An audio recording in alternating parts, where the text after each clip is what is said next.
Hola, muy buenos días, tardes o noches. Nosotras somos de la carrera de medicina pertenecientes a la Universidad Técnica de Machala. A continuación, estaremos presentando el tema de la cetoacidosis diabética. De paso, agradecemos al doctor Roberto Aguirre Fernández por brindarnos la tutoría adecuada. Bien, entonces, ¿qué es la cetoacidosis diabética?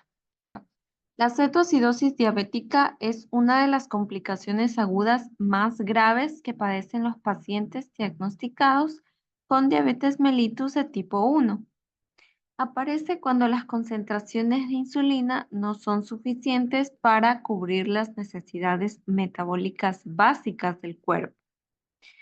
Además, se caracteriza por la hiperglucemia, la hipercetonemia y acidosis metabólica, pero también puede estar acompañada de, por ejemplo, la respiración de Kussmaul y la deshidratación.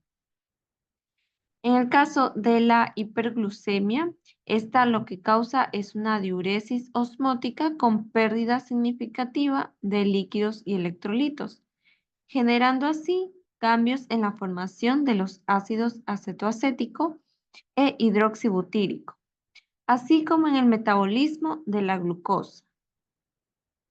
Esta enfermedad se origina en gran acumulación de glucagón, provocada por una importante baja de insulina en el cuerpo. Esta va a ser generada por un aumento exacerbado de las hormonas contrarreguladoras, que generan una mayor resistencia a la insulina y a un deterioro de su secreción.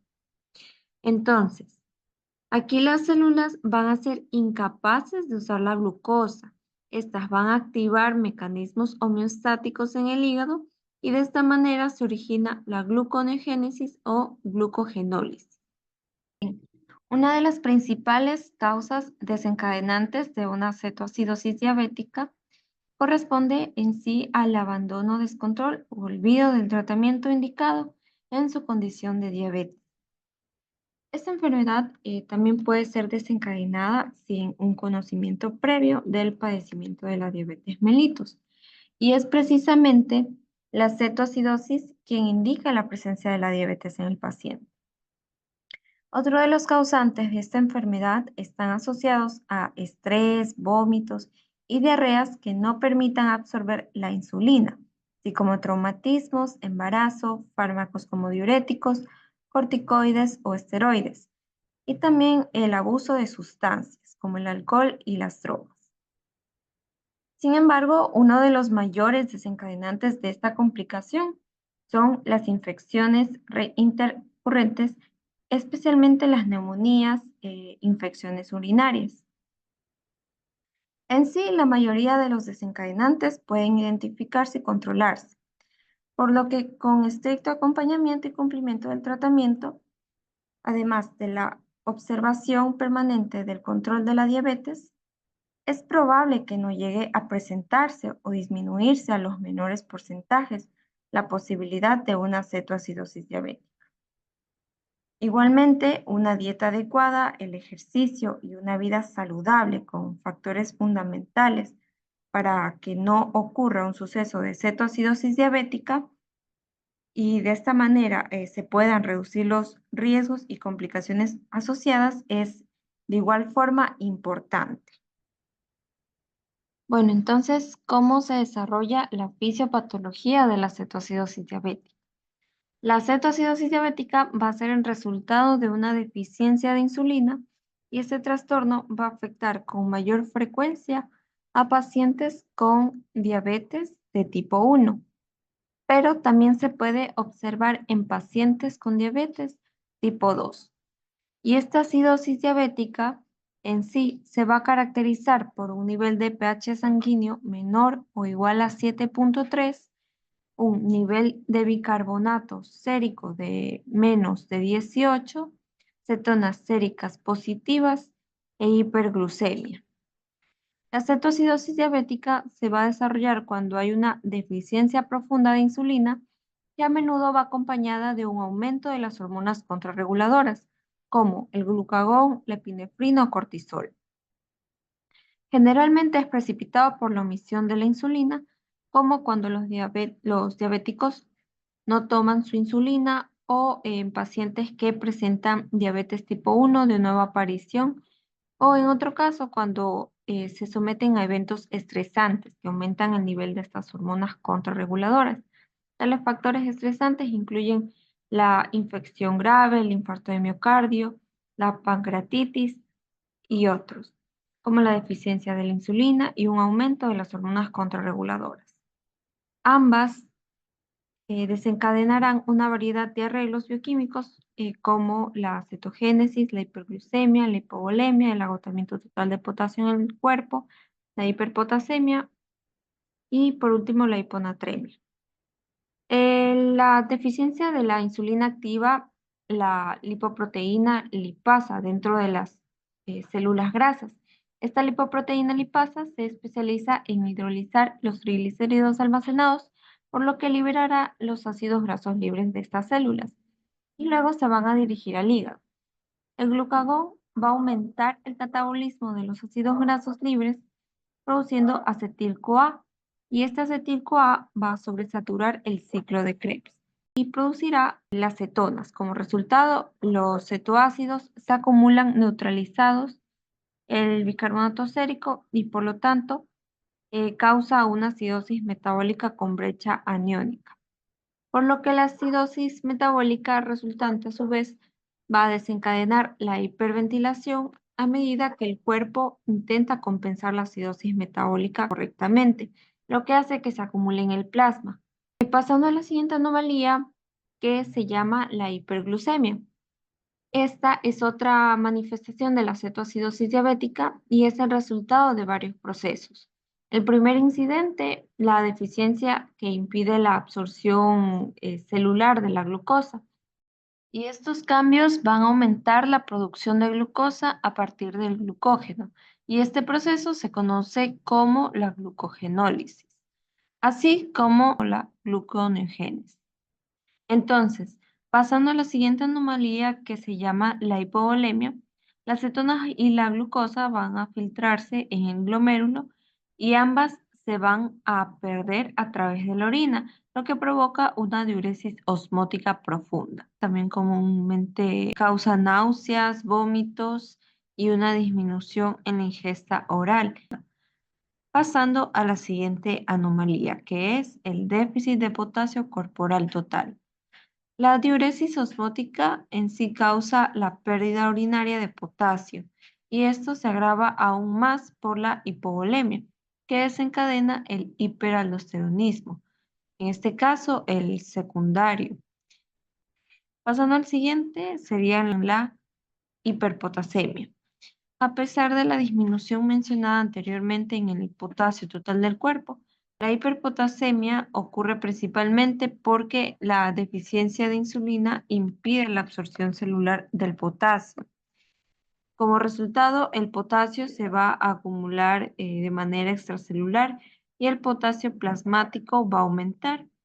Esto se agrava aún más por la hiperglucemia, que provoca una entrada de agua desde el compartimento celular que va acompañada de potasio desde el interior de la célula. Ahora, la osmolaridad plasmática aumenta, lo que provoca un cambio osmótico de agua del compartimento intracelular al extracelular. Y esta agua va a diluir el sodio sérico, lo que provoca una hiponatremia. Ya teniendo en cuenta a la fisiopatología de la cetoacidosis diabética, ahora nos preguntamos, ¿cómo podemos diagnosticar a un paciente con esta enfermedad?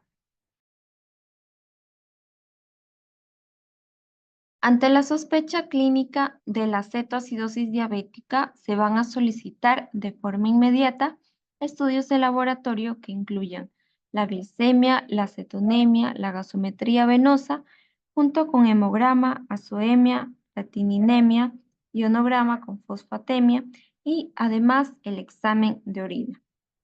El resto de estudios complementarios se van a solicitar en función de la sospecha de la causa desencadenante. Por ejemplo, Se pueden solicitar un examen microbiológico, un electrocardiograma, una radiografía de tórax, entre otros. Además, se recomienda la determinación de la hemoglobina glicosilada tanto en pacientes diabéticos conocidos como en pacientes no diabéticos conocidos con hiperglucemia de nueva aparición.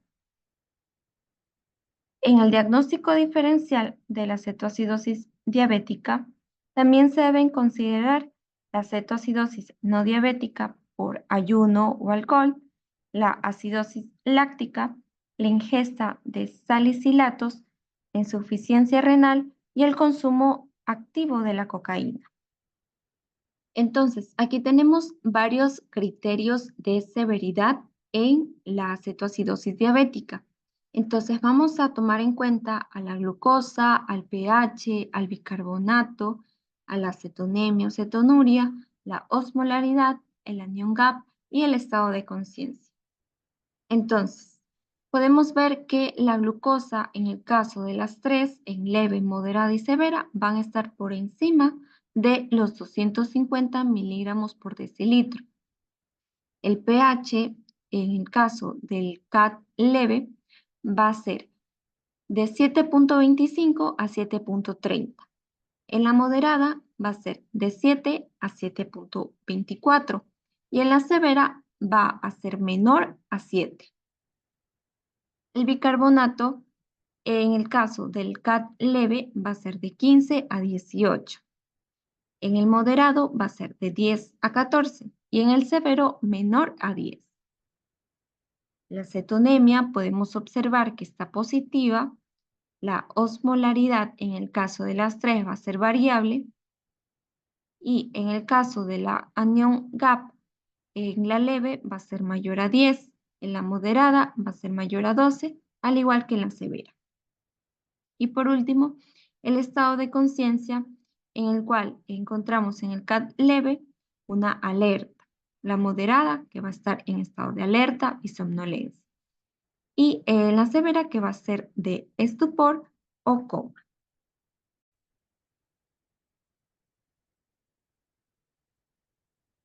Bien, entonces aquí están las acciones que debemos tomar en caso de que el paciente presente la cetoacidosis diabética.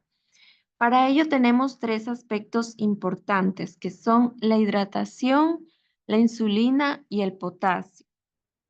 La hidratación la vamos a iniciar con una solución salina al 0.9%, la cual vamos a administrar en un inicio de 1000 a 2000 ml en la primera y segunda hora, para posteriormente administrar de 500 a 1000 ml cada 2 horas. Por otra parte está la insulina, la cual la podemos administrar de dos formas, ya sea intravenosa o intramuscular y subcutánea. Entonces, en la intravenosa vamos a utilizar una dosis de 0.1 unidades internacionales por kilogramo cada hora. Y la intramuscular y subcutánea vamos a utilizar de 0.1 a 0.4 unidades internacionales por kilogramo cada hora. Bien, una vez administrada esta insulina, después de una hora vamos a realizar un examen de glicemia, en la cual detectamos si es que no disminuyeron por lo menos 50 mg de la glicemia, entonces vamos a aumentar la dosis de, en este caso, la intravenosa, que sería de 0.14 unidades internacionales por kilogramo. Entonces, ¿qué obtenemos con esto? ¿Cuál es nuestro objetivo? Nuestro objetivo es el de obtener 200 mg de glicemia. ¿Por qué no menos? Porque en este caso el paciente puede entrar en un cuadro de hipoglucemia. Bien, entonces una vez obtenido estos 200 mg de glicemia, vamos a administrar mitad dextrosa al 5% y mitad de solución salina. Y en tercer lugar está el potasio, ¿no? La reposición del potasio, los cuales van a depender de los niveles de este en sangre. Por ejemplo, si es que se encuentra bajo, entonces vamos a administrar 50.000 equivalentes por hora. Si es que se encuentra normal, es decir, de 3.5 a 5.000 equivalentes por litro, vamos a utilizar de 30 a 40.000 equivalentes por hora. Y si es que está alto, mayor a 5.5, entonces se debe suspender la administración.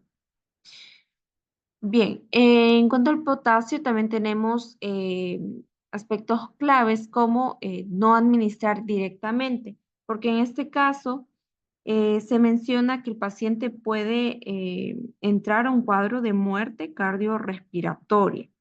También no se debe administrar más de 50.000 equivalentes por hora y no se debe diluir una ampolla en más de 60.000 equivalentes por litro.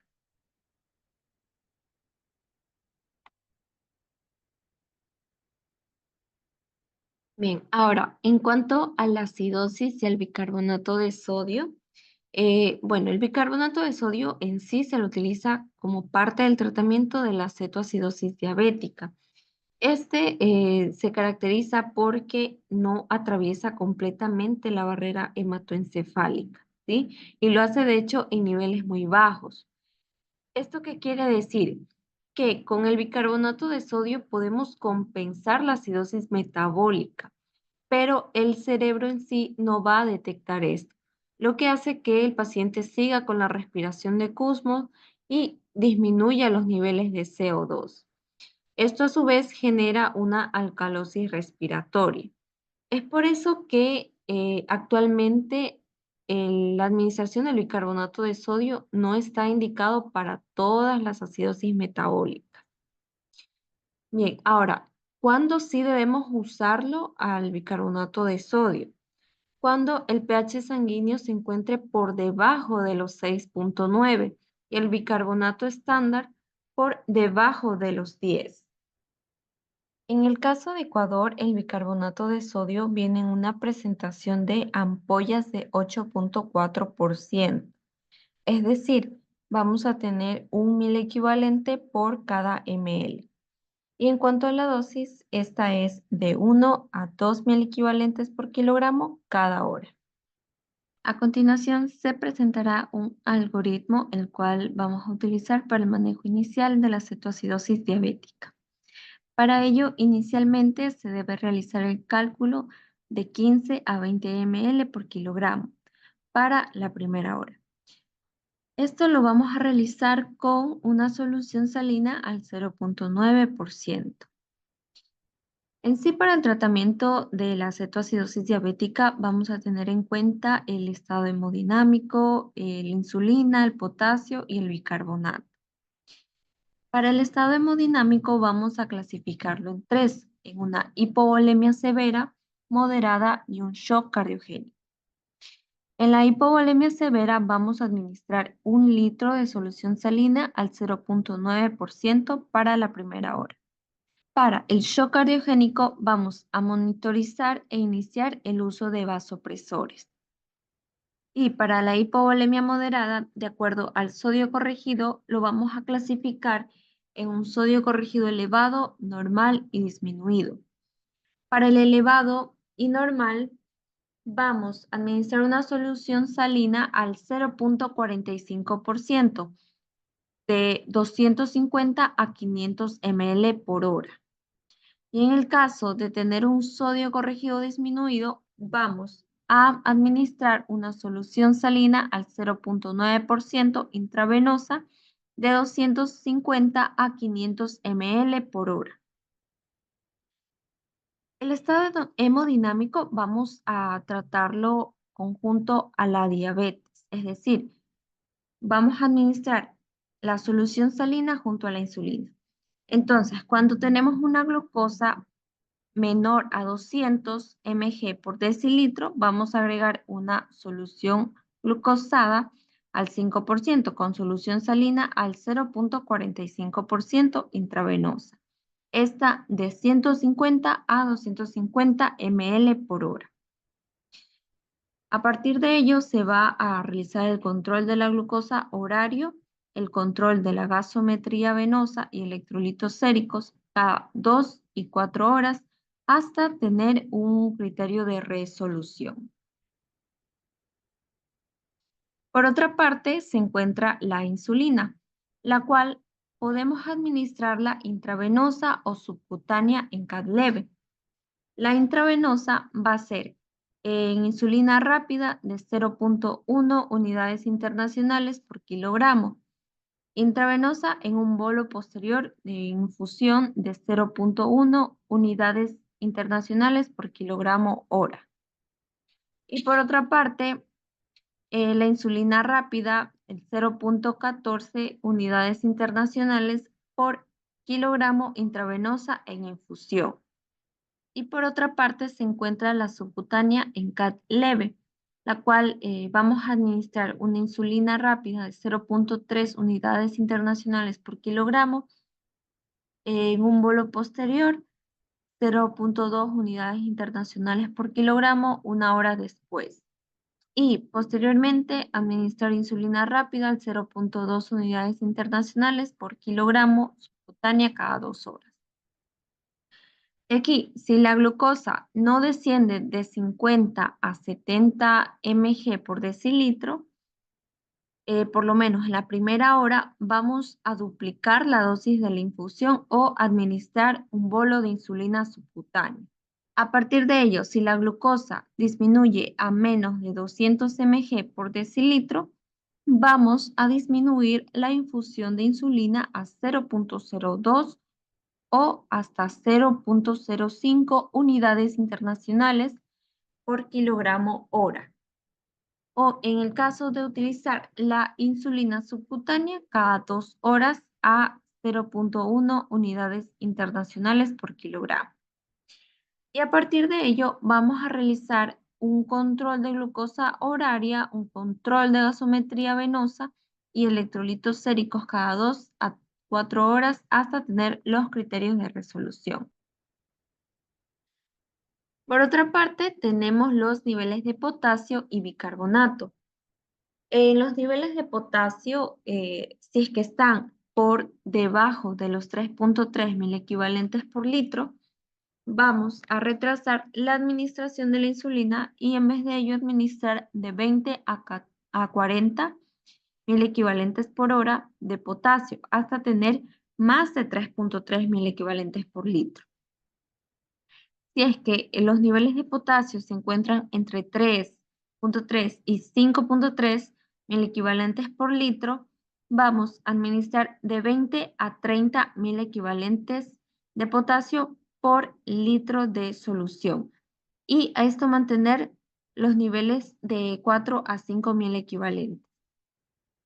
Y por otra parte, si es que están los niveles de potasio por encima de los 5,3 mil equivalentes por litro, debemos controlarlo a las 2 horas. Y en sí, en este caso, no se realizan las reposiciones. En el caso del bicarbonato, si es que se encuentra mayor a 6,9, no se realiza una reposición del mismo. Y por otra parte, si se encuentra el pH por debajo de los 6,9, entonces debemos diluir 100.000 equivalentes de bicarbonato de sodio en 400 ml de agua. Y a esto sumarle 20.000 equivalentes de cloruro de potasio para 2 horas. Y corregir cada 2 horas hasta tener un pH mayor a 7. Bien, eso sería todo. Muchas gracias por su atención.